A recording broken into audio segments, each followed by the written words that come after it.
La educación inicial en Santa Fe, una identidad en movimiento. Este es un documento curricular para la educación inicial y pertenece a la provincia de Santa Fe.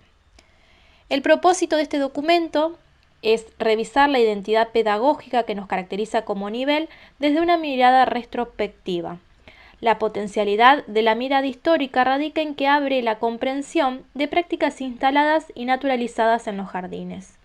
El sentido es comprender de dónde viene aquello que se hace, analizar su pertinencia actual y establecer las coordenadas que configuran la nueva cartografía que atraviesa la educación inicial en la provincia. La enseñanza fue asumiendo distintos contenidos y formas en función de los contextos históricos, las coyunturas sociales y los proyectos políticos pedagógicos que se evidenciaron en las formas didácticas que caracterizaron y caracterizan al nivel inicial. En otras palabras, las diferentes maneras en que se ha transitado los modos de hacer jardín en el tiempo revelan nuestra identidad, y esta, con acuerdos y diferencias, muestra las decisiones que en cada época se han ido tomando respecto de lo que se ha considerado relevante enseñar. Pensar en aquello que se hace y que en otro momento se abordaba de otra manera o de la misma forma, pero con otro sentido. Ese es un poco el objetivo de este material del Ministerio de Educación. La identidad a la que se refiere este documento que estamos trabajando es resultado de una multiplicidad heterogénea de miradas que evita considerarla como una identidad única. Se entiende la identidad de la educación inicial como el conjunto de rasgos, características, modos de ser y hacer que en su conjunto distinguen a este nivel de otros, pero que, en su interior, se expresan de diferentes maneras según los distintos contextos de actuación. Una construcción identitaria resulta tanto de un producto histórico como de una construcción. Tradición e identidad son dos conceptos ligados donde la tradición transporta hasta el presente aquello que se convierte en seña para que la identidad resignifique los acontecimientos que la interpelan. Resaltamos aquí, como rasgo constitutivo, el peso que cobra las decisiones que se toman sobre lo heredado en relación a las formas de abordaje de los acontecimientos del presente. Consideramos que la puerta de entrada fueron los niños, la modernidad su contexto y la educación el propósito. Con este documento se inicia la aventura de revisar de dónde venimos para saber hacia dónde nos dirigimos. El primer legado que hizo a la tradición del nivel inicial se lo debemos a los precursores europeos. Con ellos podemos dar origen, ¿sí?, al kindergarten en Occidente. El primero que vamos a nombrar es Froebel. Froebel se inspiró en Pestalozzi y en Rousseau. Ellos son fuente de inspiración para Froebel. Y él se interesó en la primera educación, en la preescolar. El jardín de infantes debe su nombre a Federico Froebel, pero ¿cuáles fueron las razones que lo inspiraron? Como fervoroso amante de la naturaleza y preocupado por la educación de los más pequeños, este nombre surge luego de que Froebel transitó una experiencia que lo conmovió. La contemplación de la serena belleza del Valle del Rin en primavera lo motivó a nombrar a sus institutos de juego como Kindergarten, es decir, jardines de infantes. Froebel, interesado en la primera infancia, en la primera educación, creó lo que él llamó dones, que son distintos recursos que promueven a través del juego el aprendizaje en los niños. Esos dones se caracterizan por ser de distintos materiales, por poner en juego los múltiples lenguajes y el niño a partir del juego aprende. Entonces podemos decir que Froebel es uno de los primeros en interesarse y en preocuparse por la educación de la primera infancia y funda estos institutos denominados Kindergarten, que son los primeros jardines de infantes del mundo. Luego de Froebel, desde Italia, encontramos a las hermanas Agassi y a María Montessori. Las hermanas Agassi fueron dos hermanas que pusieron la atención en el reciclado, es decir, a partir de elementos y de materiales cotidianos de los niños. En su momento eran niños que estaban vulnerados, niños que estaban desprotegidos. Bueno, aprovechaban lo que ellos tenían a mano, ¿sí? Tapitas, papeles, pedazos de vidrios, de espejos y demás. Con esos materiales elaboraban recursos para que los niños jueguen, ¿sí?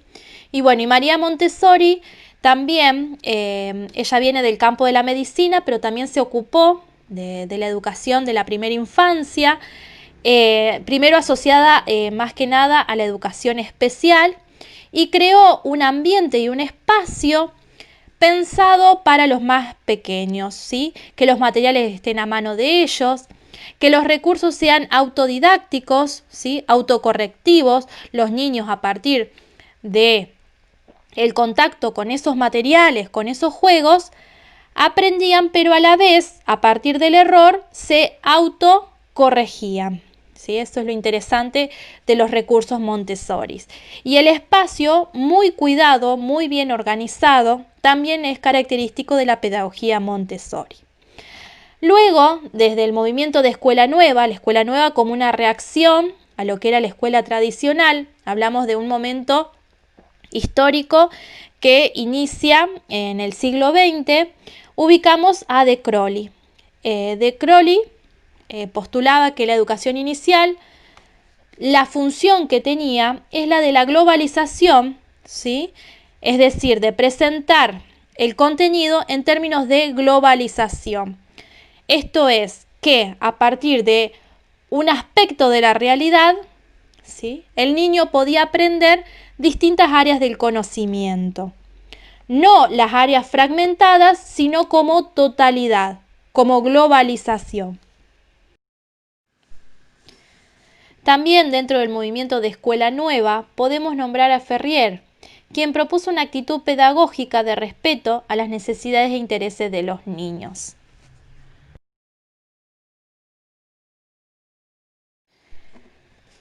La educación inicial va encontrando su dinámica en el interjuego de lo que permanece y lo que cambia. Podemos identificar distintos momentos que, en su interior, albergan aspectos comunes, diferencias y hasta contradicciones que se entrelazan con los legados de la tradición. Luego de este recorrido por los precursores europeos y los inicios de la Escuela Nueva, presentamos las denominaciones y características esenciales de 5 momentos, más significativos por los que transitó la identidad pedagógica del nivel inicial en Argentina. En cada uno de ellos nos referimos en primera instancia a las características generales que representan al país y luego se particulariza en los procesos transitados por la provincia de Santa Fe. En este video vamos a hacer un recorrido sobre lo leído en el documento La educación inicial en Santa Fe, una identidad en movimiento, en el cual hace referencia de la tradición a la identidad, ya que tradición e identidad son dos conceptos ligados donde la tradición transporta hasta el presente aquello que se convierte en seña para que la identidad resignifique los acontecimientos que le interpelan. El 28 de junio de 1840 se marca, según los archivos históricos, la fecha de inauguración del Jardín de Infantes, como también el archivo hace referencia a Federico Froebel, quien buscaba un modo de dar forma a la educación del hombre antes de los 6 años, siguiendo las ideas de Pestalozzi y Rousseau. El Jardín de Infantes debe su nombre a Federico Froebel, ya que surge luego de que transitara una experiencia que lo conmovió. La contemplación de la serena belleza del Valle del Rin en primavera lo motivó a nombrar a sus institutos de juegos como Kindergarten, el cual significa Jardín de Infantes. La Escuela Nueva aportaba la idea de que el niño se constituye en el eje de toda la actividad educativa. La identidad fundacional de 1870 hasta 1960 es llamada así por el momento que va dando cuenta del modo que se va configurando una identidad pedagógica argentina respecto de la educación preescolar. La misma se divide en etapas. La identidad kindergartenina, el origen del jardín de infantes en Argentina 1870-1905. Se da a fines del siglo XIX, siendo un aporte de Sarmiento, quien al regresar de Francia, donde visitó y admiró las salas de asilo y su organización, introdujo los jardines de infantes al país. La Ley 1420 de Educación Común indicaba que la creación de los jardines de infantes se iba a establecer en las capitales de provincia, que contaran con suficientes recursos económicos para importar materiales de Europa. En 1870 se crea el primer jardín de infantes argentinos, a cargo de las maestras norteamericanas Serena Wood e Isabel y Anna Dudley. En 1887, Antoniette Choate crea el primer jardín de la provincia de Santa Fe, y en 1901 se puso en funcionamiento un jardín en la ciudad de Santa Fe a cargo de los profesores Uranga, Oberti y Sbroccia. En 1898, Rosario Vera Peñalosa crea el primer jardín de infantes en La Rioja y Pia Di Domenico en Jujuy.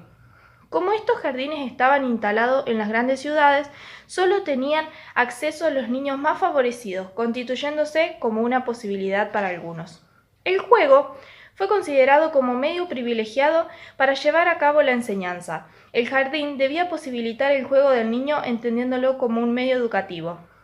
Se consideró pionera argentina a Rosario Vera Peñalosa, quien trabajó apasionadamente por la educación de los niños menores de 6 años. Sus aportes y pensamientos giraron en torno a ejes claves, como la movilidad y el movimiento, el trabajo manual creador y la escenografía. La identidad estancada, cuestionamiento y pugna del jardín por defender su existencia, 1905-1930. Se da hacia el primer decenio del siglo XX, iniciando una época crítica para la educación preescolar. El Ministerio de Educación la cuestionaba como una institución costosa y de carácter restrictivo. Se podía interpretar en lo social, político y económico la prevalencia de una concepción conservadora del rol de las mujeres en la sociedad. Leopoldo Lugones se ocupó de lograr consenso acerca de la ineficiencia del jardín de infantes en una franca campaña de desprestigio, iniciándose un periodo de estancamiento en el desarrollo y el crecimiento. En 1905, Lugones consigue el cierre del profesorado kindergarten, creado por Sarah Eccleston. El jardín de infantes aparecía como elitista, siendo que con apoyo del Estado se podría albergar mayor cantidad de niños. Mientras tanto, en 1915 en Santa Fe se desarrollaba una intensa labor por la educación y asistencia infantil. La identidad revitalizada, impulso y apertura a sectores desfavorecidos, función pedagógica y asistencial 1930-1960, durante el primer gobierno peronista 1945-1955, se le otorga otra significación a la infancia, valoración y consolidación de los jardines de infantes y maternales y el afianzamiento en la formación de maestras. Juan Domingo Perón y Eva Duarte reposicionaron políticamente a la infancia valorizando a los niños y niñas como sujetos de derecho. En 1938 se reabre la formación de maestros. En 1944 se crean jardines de infantes en fábricas con el apoyo de Perón. En 1948, por decreto número 26.944, el preescolar fue considerado como parte del sistema educativo. Las propuestas educativas en el jardín se centraban en actividades donde el docente alternaba propuestas grupales con otros individuales, entre otras.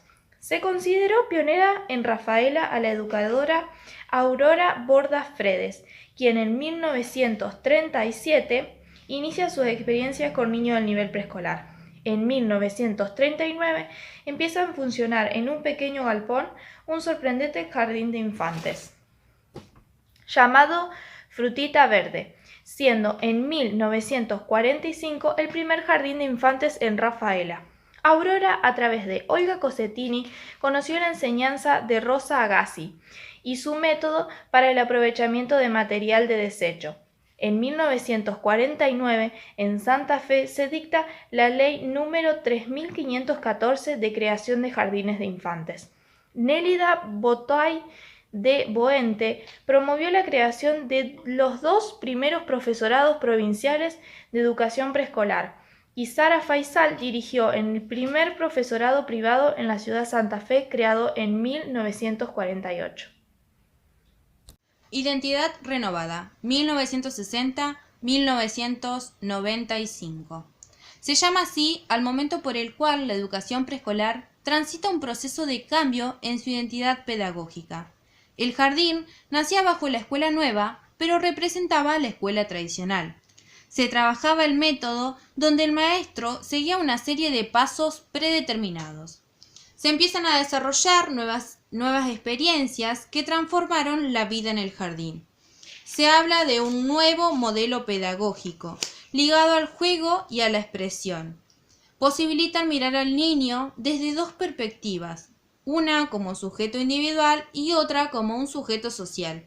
La escuela nueva implicó cambios en la concepción de infancia, valorizando la actividad del niño, su autonomía y libertad. También dio lugar a la nueva didáctica, que se da a través del juego. El juego como informal, sobre la base de intereses individuales, y otra clase de juegos orientados por la maestra. Se habla de juego-trabajo, que plantea una serie de tareas que los niños realizan con el objetivo de recrear elementos que fueron observados y servirán para un trabajo final. Tiene 4 momentos que son planificación, desarrollo, orden y evaluación. Con esto también llegan los recursos didácticos. Esta forma de trabajo tiene su correlato pensando en el plano productivo que tiene el país. En plena industrialización y desarrollismo económico, la consigna era producir. Como dimensión social, las mujeres empiezan a insertarse en el mundo laboral y el jardín se construye como espacio de socialización para los niños. En Santa Fe existían muy pocos jardines. La mayoría eran secciones de 5 años, llamadas preescolar, y muy pocas de 4 años, llamadas jardín de infante. Esta renovación llega a nuestra provincia unos años más tarde, y en Santa Fe el juego-trabajo no tuvo repercusión. Además, se habla de una identidad vigilada entre los años 1976 y 1984. Con el golpe militar de 1976, se cierran instituciones de sectores públicos para expandir los sectores privados. Se inicia un proceso de vigilancia con indicaciones de orden y control, junto con el control de qué y cómo se enseñaba. Se prohibió la literatura, al igual que el juego, porque favorecían el exceso de imaginación. Bajo la premisa de orden y progreso, la tarea era homogeneizar para poder controlar e instaurar el orden que la dictadura vino a restablecer en el campo social.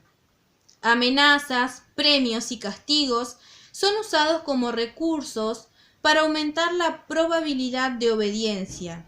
En este contexto de dictadura militar, estas prácticas autoritarias respondieron a un modelo de interacción en el conjunto de relaciones sociales para formar la obediencia ciega sin dar lugar a los por qué.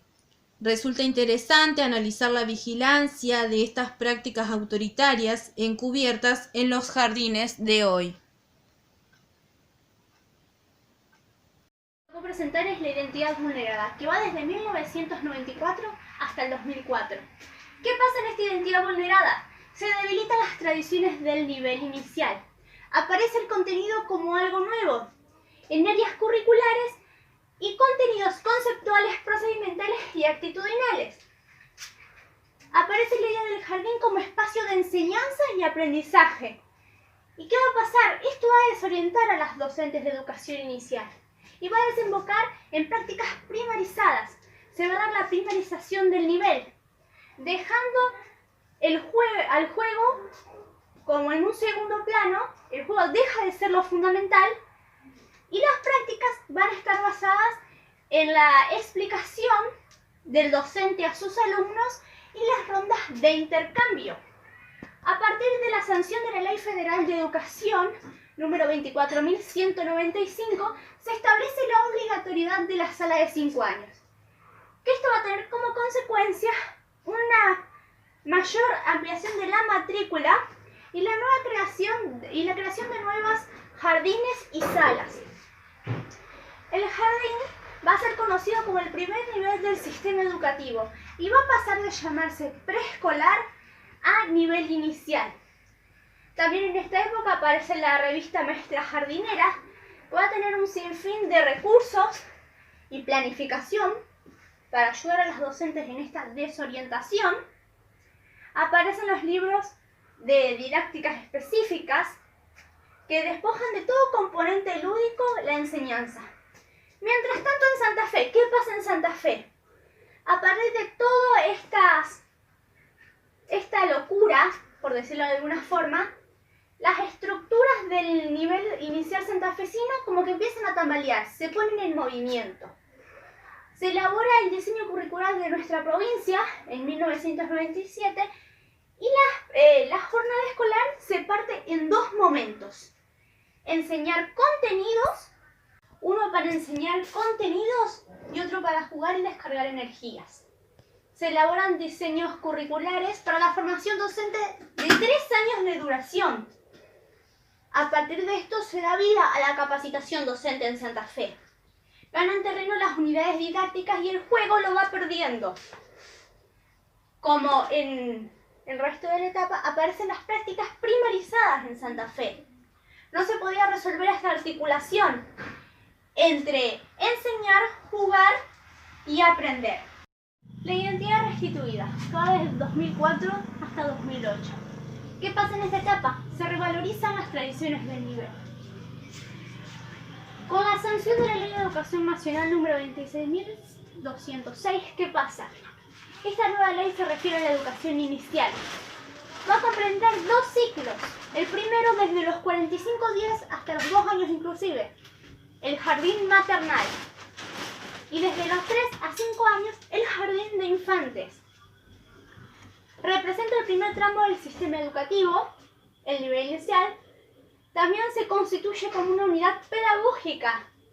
Se universaliza, a partir de la ley, la sección de 4 años, más tarde la de 3 también, y se le otorga un lugar clave al jardín maternal. Se formulan los núcleos de aprendizaje prioritarios, los NAP, dejando de lado los CBC. Se deja atrás la clasificación pedagógica en contenidos conceptuales, procedimentales, actitudinales y el juego. ¿Qué pasa con el juego acá en esta identidad restituida? El juego comienza a tener gran importancia. ¿Por qué? Porque es un medio para enseñar. Va a adquirir un lugar central en la propuesta de enseñanza. Y se lo va a tomar como un contenido de alto valor cultural para el desarrollo cognitivo, afectivo, ético, estético, motor y social. Se destaca el valor de la experiencia directa de los alumnos sobre la explicación del docente, que era lo que pasaba en la etapa anterior, y va a haber un mayor acompañamiento docente mediante la revista El Monitor de la Educación. Entre los años 2006 y 2017 podemos ubicar la identidad en tensión en Santa Fe. Nuestra provincia, más allá de los núcleos de aprendizajes prioritarios y de la sanción de la Ley de Educación Nacional, mantuvo en vigencia el diseño curricular del año 1997. Esos diseños, si tendríamos que recordarlos, estaban divididos en áreas. ¿Sí? No se podía contemplar la integración de las áreas como en los núcleos de aprendizajes prioritarios. Esta situación, junto con diferentes proyectos y programas ministeriales, pusieron en tensión la identidad del nivel al verse atravesada por una variedad de posiciones y miradas no siempre compatibles. Atrapada en una encrucijada de tensiones, la educación inicial intenta buscar un equilibrio que, desde nuestra perspectiva, debería darse desde lo propio de cada territorio. La identidad reclama un movimiento que posibilite construir nuevos sentidos para la educación inicial en Santa Fe. Por ello, quedamos todos invitados a reflexionar acerca de cómo hoy nos posicionamos frente a este pasado que llega hasta nosotros como herencia, a tomar nuevas decisiones y a continuar un proceso de construcción para la educación inicial santafesina. Ni aceptarlo todo, ni barrer con todo. Los tiempos actuales dejan atrás la dualidad y se abren a un nuevo trabajo de pensamiento y afectación. Se trata de analizar qué de todo sirve para resignificar nuestra identidad, reinterpretarla a la luz de las problemáticas actuales.